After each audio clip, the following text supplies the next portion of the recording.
over some gentle shoulder stretching exercises. So one of the first ones is called the door hang. So you're gonna take your arm that you're trying to stretch, and if you don't have something as high as a door frame that you can actually reach for, you can just use some sort of a counter in your kitchen, or if you happen to have something like a weight rack, you can hold on to a part on the weight rack, but the goal of this is to have the palm down. So if I need to, I can help elevate this arm or put it up here on the door.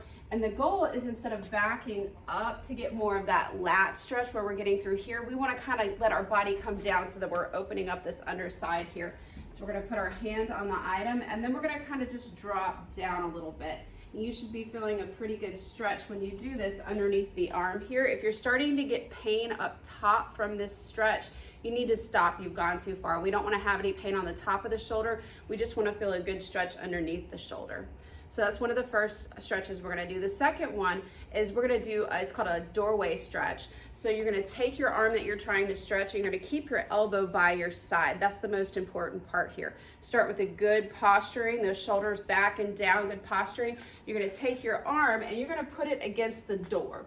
So I'm going to show you, since my door is over here with the other arm. So shoulders, postures down and back, elbow by side. And I'm going to put my hand in the doorway. And then also you can kind of see the door here. And all I'm gonna do is turn my body away from it. When I turn my body away from it, I'm making sure that my elbow stays in by my side, and I should be getting a pretty good stretch in here through the pecs and the front of the shoulder. What I don't want you to feel is any pain or any discomfort on the back side, or any pain coming down the arm. Those are two immediate stops. If you're starting to feel that, adjust, make sure that your shoulder is not coming backwards, make sure that it's staying in line with the body. The elbow has a 90-degree angle or more in it when you're doing this. If you drop it down, you'll feel this more in the elbow, which we don't want. And then when you rotate out, as you move your body, you should be feeling this good stretch through here. So that's the second one. Those two are standing up. The next two are going to be laying down. So we're going to go ahead and find a spot to lay. And the first one that we're going to do is called a sleeper stretch. So we're going to lay on our side of the arm we're trying to stretch. Now, if you're not able to get directly onto your side, that's fine. You can kind of do a modified version where you're leaning back a little bit. You want to make sure that the elbow is bent to 90 degrees or more. So you have a more acute angle versus here. Anything beyond 90 degrees here, what's going to happen is you're going to feel it at your elbow, and that's not what we want. So if you need to bring your arm out a little bit further away from your body, the further away, the bigger stretch.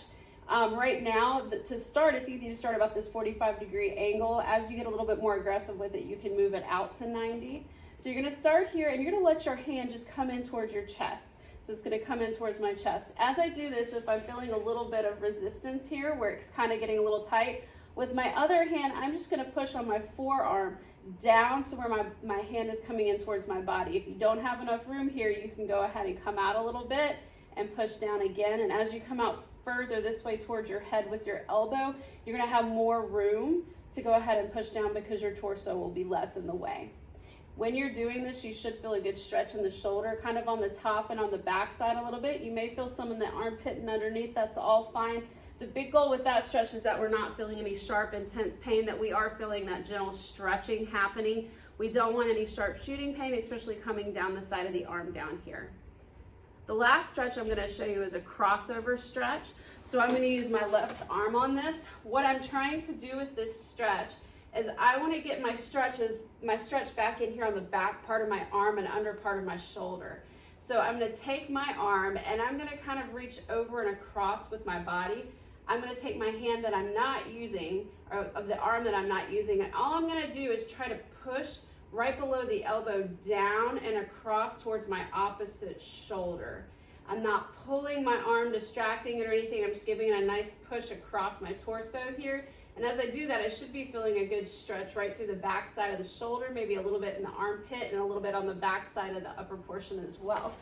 None of this should cause any sharp shooting pain. None of it should have any sharp pain going down the arm and staying there. You should just feel some good stretches occurring when you do this. If for some reason you are feeling pain, readjust your positioning. Remember, when we stretch, we still want to be in that good position, shoulders back and down, unless otherwise stated, such as your overhead. And if you're doing that, you should avoid having a lot of pain.